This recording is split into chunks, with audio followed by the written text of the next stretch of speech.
Hey guys, Matt with Biff's Automotive Detailing. I wanted to take a minute while I'm restoring these headlights to tell you about what we do to make sure that we can restore the clarity. Arizona is terrible for chewing up the UV protective coating that most manufacturers put on top of this lens. So you can see here, some of that is degraded here. And what we have to do is we actually have to sand off that coating there.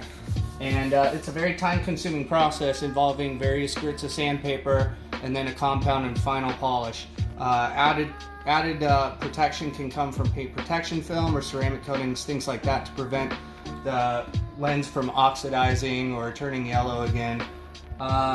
Some of the things that run around the internet that we hear all the time are just use toothpaste or spray bug spray, and unfortunately both those do-it-yourself remedies will provide very insignificant results and actually cause damage. Toothpaste isn't abrasive enough to get down. I mean, I'm using 800 grit sandpaper to remove this right now, and unfortunately bug spray will eat the plastic and degrade the quality of the lens. So both those things don't really work. This is the only way to do it. If you have questions about restoring your headlights, please give us a call, 480-861-7150, or biffsautodetail.com. We'd love to help you out.